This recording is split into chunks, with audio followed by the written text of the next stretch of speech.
everybody. Me llamo Josue Ansley.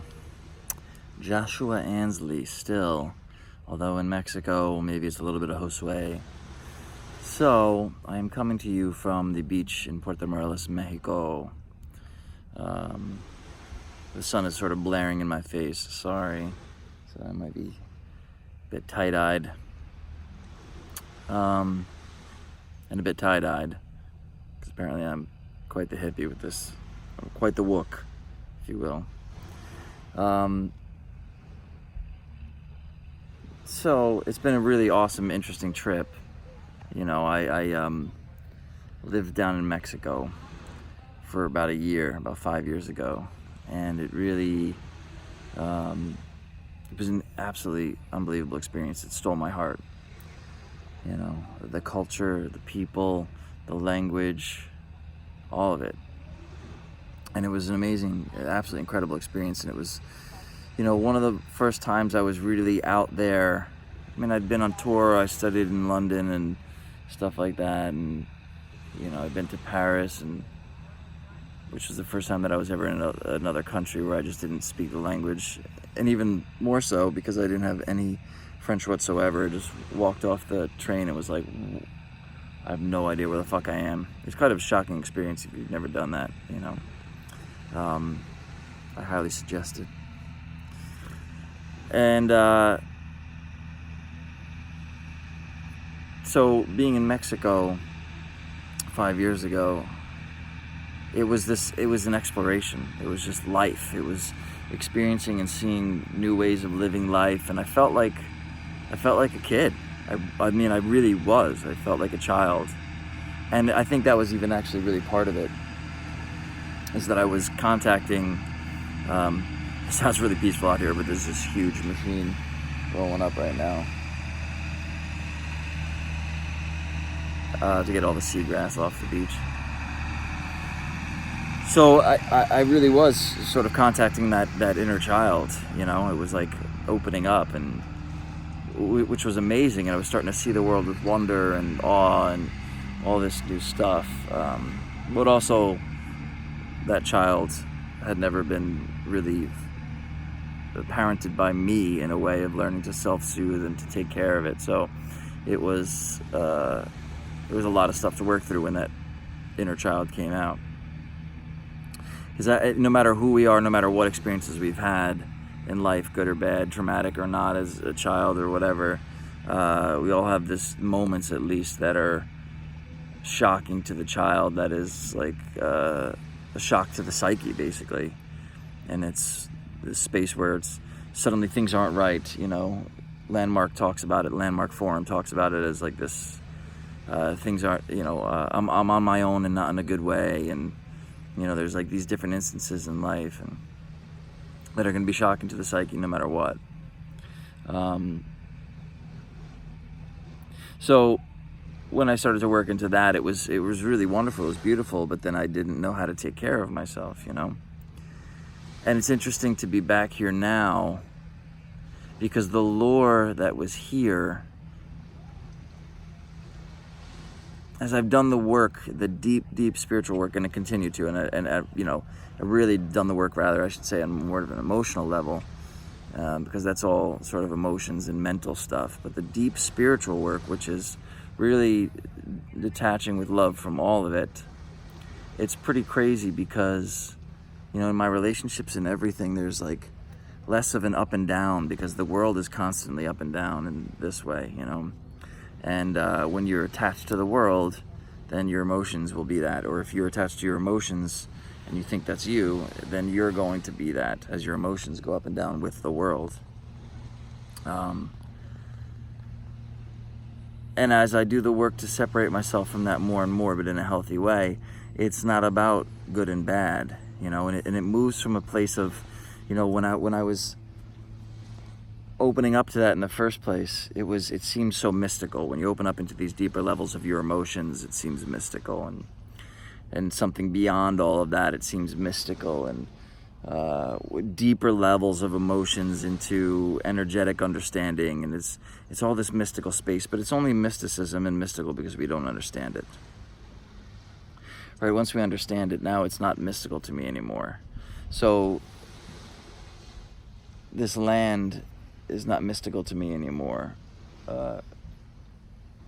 Don't get me wrong, there's always deeper to go, and there's, even within the emotional and energetic space, not just moving into such a spiritual space beyond all of it, but because that's the whole thing, is the spirit is beyond all of it. So that's why it's not right or wrong, good or bad, and it's beyond even emotional joy, where some of the greatest joy I've had living here before everything went sour, it was still this amazing high. And it was beautiful. It wasn't like necessarily a manic thing of like compulsive or anything like that. It was beautiful. I'd never really experienced. It was opening up into deeper levels of love. And now that I live and understand that love, it's gotten me into a stable space more. And as I'm down here, it's not so like wow, and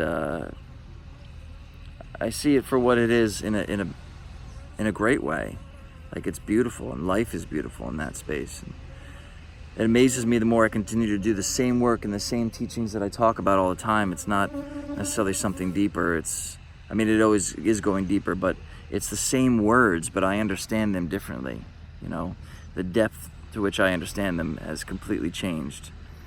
And when you experience it for real, and not just hear these words about moving past your ego and moving past your individual self, and working through your emotions and whatever other things I usually teach about, or a lot of the spiritual teachers are talking about, when you actually experience it for yourself, it's a whole different ball game.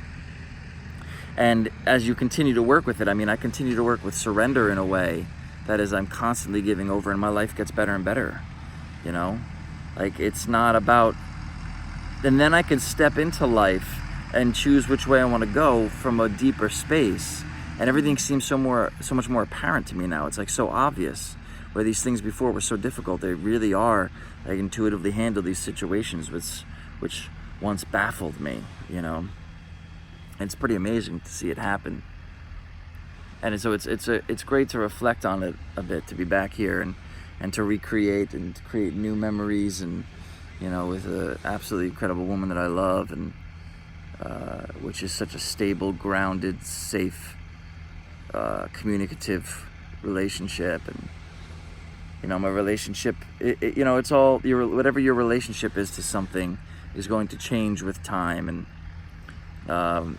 move from that mystical space, that lore again of even any sort of relationship to a person or whatever. It's like, that's how relationships happen. Marriage is like, oh, this has started amazing, how did it go so bad? Or after 20 years of marriage, it's fizzled into this, because then it's like what we're really searching for is that external validation in some way, whether it be a validation of who we are, or that external sense of excitement or joy. And it's amazing when you get deeper into levels of things, how romance and stuff like that can be such bullshit. Even if it's different when you're sharing it with somebody, and it's all about why you're doing stuff. I don't know, it's interesting in some of the programs that I've been in, working through even addiction to romance, how the romance is so addictive, and to move past that. So the romance of whatever it is, the romance of your new career, your new job, you move somewhere new, or your relationship, whatever it is, and it's constantly new. But when you are searching for that thing externally to lift you up, and it seems like, again, that's why it's not black and white. It seems almost paradoxical, because that I don't enjoy my life, but it's the opposite. The less you seek the validation and the joy and the happiness in the external world, the more you're actually able to enjoy it. I remember reading that and being like, there's something in it that makes sense, but I don't really understand. And now that I'm experiencing it, it is very powerful. It is very powerful. And for me, it's that practice on a daily basis of doing the same things, of surrendering as my life gets better and better, to recognize that my life getting better and better does not mean that's an afterthought. That's just the frills. That's not the core of it. The core of it is surrendering to something higher, and being connected to that space regardless of what happens in life, because it will be given and it will all be taken away. And I will be grateful for all of it being given, and I will be grateful for all that was taken away and everything that has been left behind. Anyway, coming to you from Mexico, in Lakesh Shilikin, I am you, you are me. Namaste.